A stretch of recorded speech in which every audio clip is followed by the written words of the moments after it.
Today's modern banknotes have an abundance of security features that make them increasingly difficult to counterfeit and easier than ever to identify fakes.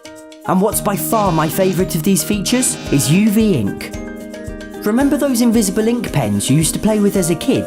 Well, they use that ink on money. So in this video, I'm going to look at some basic examples, right the way up to the creative masterpieces of 21st century banknote design. And if you enjoy it, please consider subscribing. First up, the US dollar. The older style notes, including the $1 and $2 bills, do absolutely nothing at all, but then the newer series display a single vertical stripe. It's an efficient way of keeping the cost down on a mass-produced currency and fits with their clean and classic design. And yeah, it might seem a little boring, but it's better than the Canadian dollars, which do literally nothing under UV light. Even their brand new state-of-the-art vertical note, which is probably my favourite banknote ever released, does literally nothing. Things start to get a bit more interesting with banknotes such as the pound sterling, the New Zealand dollar, and the East Caribbean dollar, which all display their denomination in fluorescent numbers. Again, it's pretty basic, but it makes an efficient and effective security feature. The pound sterling in particular features this orange and yellow checkered pattern, which is really quite difficult for criminals to replicate.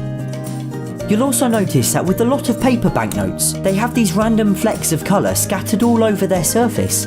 That's something they deliberately put into the paper at the pulp stage, and again is an extra layer of protection against counterfeiters. Now here's where things get creative.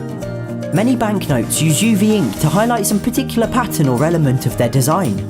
The Indian rupee, for instance, sees Gandhi glow, and on the reverse the country's architecture comes to life with brilliant colour. On the South African rand, various patterns and illustrations light up, including these rock carvings by the San, the indigenous people of southern Africa. And the euro becomes considerably more interesting too, highlighting stars and emblems on both sides of the notes. One of my favourite uses of UV on banknotes is to illuminate animals, as seen on the new Australian dollars. The $5 sees an eastern spinebill, the $10 a cockatoo, and the $50 a black swan in flight. Similarly, the Philippine peso features an array of ultraviolet animals, such as a palm civet, a tarsier, and a blue-naped parrot. The Norwegian krone also features a native animal, the Atlantic puffin. And finally we get to the really elaborate banknotes. The Mexican peso is one of my favourites. It highlights various design aspects but takes it to the extreme, creating these UV masterpieces portraying history, architecture, and nature, including the great migration of the monarch butterfly. The Swiss franc reveals a globe, with the earth rotated slightly differently on each denomination. Now, this set of banknotes still has a few yet to be released, but when complete, the currency will form a sort of UV flipbook, depicting a complete rotation of the earth. How incredibly cool is that? I mean, Canada should really be taking notes right now. And lastly, we reach what's probably my favourite, purely for their intricate design and the sheer variation of colour used, the Hungarian forint.